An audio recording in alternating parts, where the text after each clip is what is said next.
জয় যিশু।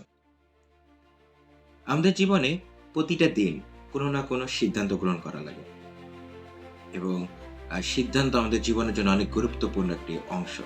যেরকম দেখুন, আপনি আমি সিদ্ধান্ত নিয়েছি বলেই আজকে আমরা খ্রিস্টকে জানতে পেরেছি এবং খ্রিস্টের পথে চলছি এবং খ্রিস্টের অনুসারে জীবনযাপন করছি। তার মানে সিদ্ধান্তটা খুব গুরুত্বপূর্ণ একটা বিষয়।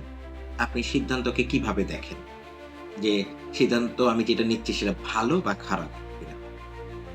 অনেক সময় আমরা সিদ্ধান্ত নিয়ে থাকি কিন্তু আ ভাবে এটা আমার জন্য সঠিক। কিন্তু পরবর্তীতে তা আমাদের জীবনে দুঃখ, কষ্ট নিয়ে আসে। কারণ ১ম এ যখন আমরা সিদ্ধান্ত নেই, ১ম এ সেই সিদ্ধান্ত আরামদায়ক, ভালো মনে হয় আমাদের কাছে। কিন্তু সময়ের সাথে, সাথে সেই সিদ্ধান্তর ফলাফলটাও দেখা যায় যে আসলে সিদ্ধান্তটা নেওয়ার কারণে আমার জীবনে কি হয়েছে। একটি বিষয় নিয়ে কথা বলতে ১ম বিষয় সেটা হচ্ছে তাড়াহুড়া নয়, বিবেচনা করে সিদ্ধান্ত। অনেকে আবেগ বা পরিস্থিতির চাপে পড়ে দ্রুত সিদ্ধান্ত নেয়, যা পরে অনুশোচনার কারণ হয়। আমরা সিদ্ধান্ত নিয়ে ভাবি যে এটা আমাদের জন্য অনেক ভালো হয়েছে, কারণ আমাদের কাছে সেটি ভালো মনে হয়। আসলে কি সেটা সঠিক কিনা তা আমরা আর ভাবি না। আমরা খুব তাড়াহুড়া করে আবেগের বশত আমরা অনেক সময় অনেক সিদ্ধান্ত নিয়ে ফেলি। বাইবেল বলে, প্রাণ জ্ঞানবিহীন হইলে মঙ্গল নাই, যে দ্রুত পদবিক্ষেপ করে সে পাপ করে। এখানে যে দ্রুত পাদবিক্ষেপের কথা বলা হয়েছে তার মানে হচ্ছে আমরা চিন্তা না করে কোনো কাজকে ঝাঁপিয়ে পড়ি। চিন্তা না করেই আমরা সিদ্ধান্ত গ্রহণ করে ফেলি। আবার সেই কাজটি সঠিক মনে করে ঈশ্বরের নামে চালিয়ে দিই। মনে হয় এটাই ঈশ্বরের ইচ্ছা। যে এই সিদ্ধান্ত ঈশ্বরই আমাকে দিয়েছে এরকম আমাদের ভিতর মনে হয়। তাই সিদ্ধান্ত নেওয়ার আগে আমাদের থামা উচিত। এর ভালো, মন্দ উভয় দিক নিয়ে ভাবা উচিত। কারণ এখনো যদি আমরা না ভাবি তাহলে সামনে আমাদের জীবনে কষ্ট, হতাশা আমাদের ঘিরে রাখবে। কারণ খুব তাড়াহুড়া করে সিদ্ধান্ত নিলে সবসময় খারাপ হয়। আবার অনেক সময় ভালোও হতে পারে। কিন্তু তাই সবকিছুর জন্য একটু সময় নিয়ে ভেবেচিন্তে সিদ্ধান্ত নেওয়া ভালো। আপনি কি তাড়াহুড়া করে সিদ্ধান্ত নিচ্ছেন? নাকি সিদ্ধান্ত নেবার আগে সময় নিচ্ছেন? কারণ সময় নেওয়া গুরুত্বপূর্ণ বিষয়। অনেক সময় বলতে পারেন যে, "আমি তো খুব তাড়াহুড়া সিদ্ধান্ত নিয়ে অনেক ভালো হয়েছে আমার জীবনের জন্য।" হ্যাঁ, হতে পারে। কিন্তু সবসময় সেটা কি হয়? কারণ আপনি যত বেশি সময় নিবেন একটি সিদ্ধান্ত নেবার জন্য, তত ভালো-মন্দ আপনি তার বিষয়ে খুব পরিষ্কার ধারণা পাবেন। কারণ এই সিদ্ধান্ত অনেক সময় ভাবে এই সিদ্ধান্ত আমার। অনেক সময় আমার একটা সিদ্ধান্তর জন্য আমার পরিবারে প্রভাব ফেলতে পারে। আপনার একটি ভুল সিদ্ধান্ত একটা পরিবারের জন্য খারাপ বহন করে নিয়ে আসতে পারে। একটি ভালো সিদ্ধান্ত একটা পরিবারের জীবনের জন্য আনন্দের কারণ হতে পারে। তাই সিদ্ধান্ত সবসময় গুরুত্বপূর্ণ সহকারে সময় নিয়ে করা উচিত। যখন সিদ্ধান্ত আপনি নিবেন তার ফলাফল চিন্তা করতে হবে। আপনি যে সিদ্ধান্তটা নিচ্ছেন তার ফলাফল কি সামনে? আমরা যখন কোনো বীজ বুনি সেই গাছের ফল কিন্তু আমাদেরই খেতে হয়। কারণ আপনি একটা বীজ বুনেছেন জানেন না যে সেই বীজে যে উদ্দেশ্যে যদি আপনি একটা মিষ্টি আপেল খাবার জন্য যদি গাছ লাগিয়ে থাকেন কিন্তু পরবর্তীতে সেটা যদি টক আপেল হয় তাহলে সেটা আপনারই খেতে হবে। বাক্য বলছে, তোমরা ভ্রান্ত হইও না। ঈশ্বরকে পরিহাস করা যায় না। কেননা মনুষ্য যাহা কিছু বুনে তাহা কাটিবে। আপনি যদি আজ এই সিদ্ধান্ত নেন তবে ভবিষ্যতে তার ফল ভোগ করতে হবে। কারণ আজকে আপনার সিদ্ধান্ত ভবিষ্যতে কি হবে সেটা চিন্তা করতে হবে। সেটা ফলাফল চিন্তা করতে হবে। যেমন করে লোড করেছিল। লোড সাদমকে সুন্দর দেখে সিদ্ধান্ত নিয়েছিল এই জায়গাটাই আমার জন্য। আমি এই জায়গায় সুন্দর জায়গায় বাস করব। কিন্তু পরবর্তী ফলাফল আমরা দেখেছি। লোটের প্রথমে মনে হয়েছিল যে এই সিদ্ধান্ত তার এবং তার পরিবারের জন্য অনেক ভালো, মনোরম।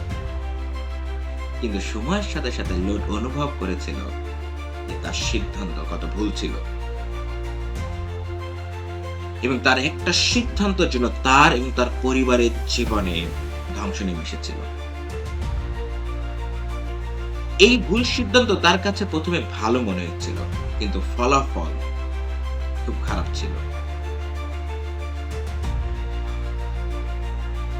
আর সেই একটি ভুল সিদ্ধান্ত তার সমস্ত কিছু শেষ।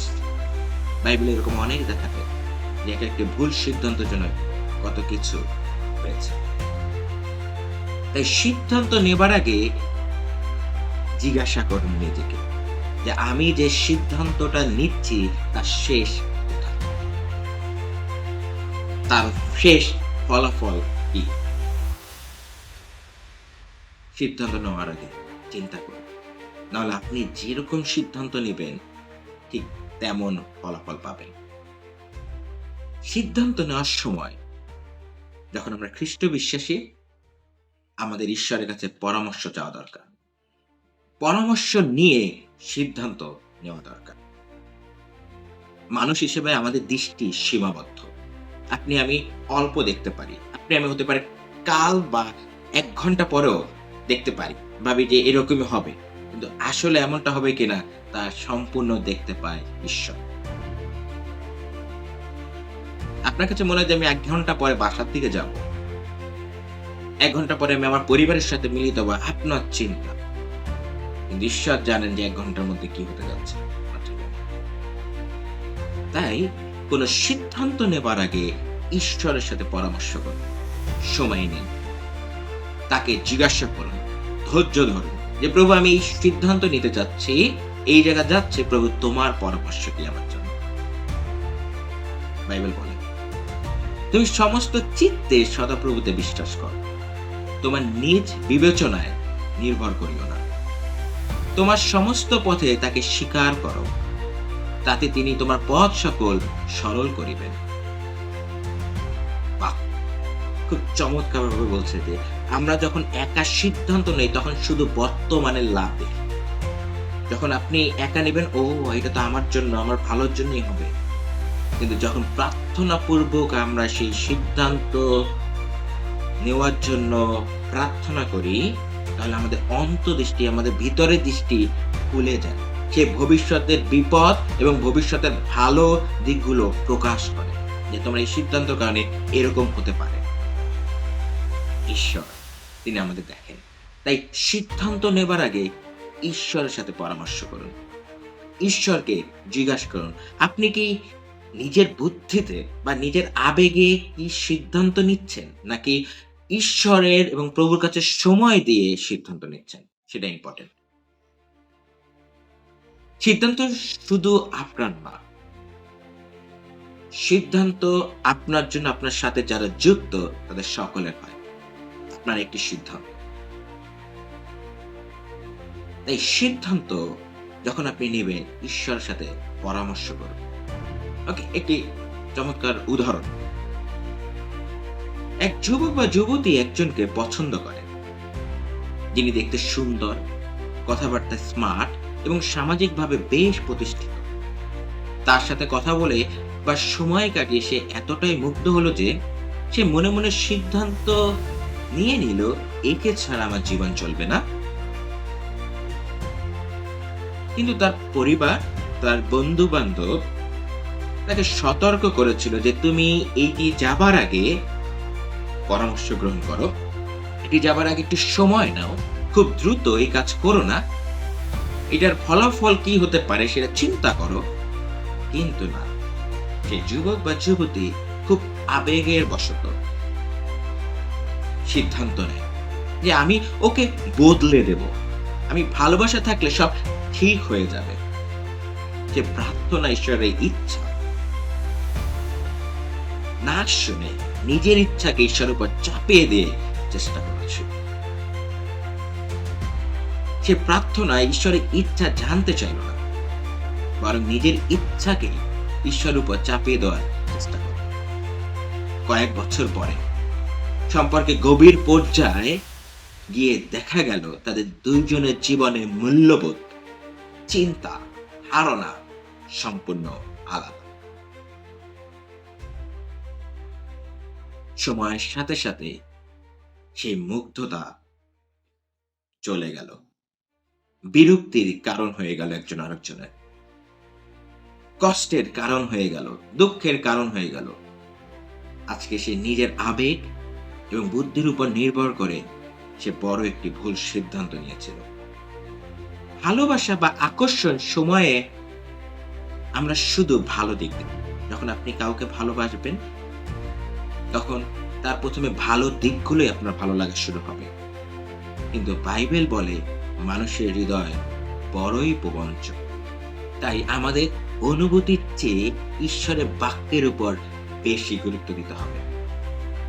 তাই আমাদের সবকিছুর জন্য সময় নিতে হবে, সমস্ত কিছু সিদ্ধান্তের জন্য সময় নিতে হবে।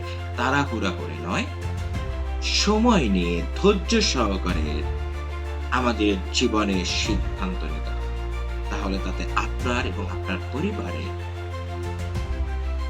উপরে সেই প্রভাব। সিদ্ধান্ত নেওয়ার সময় ৩টি প্রশ্ন করুন।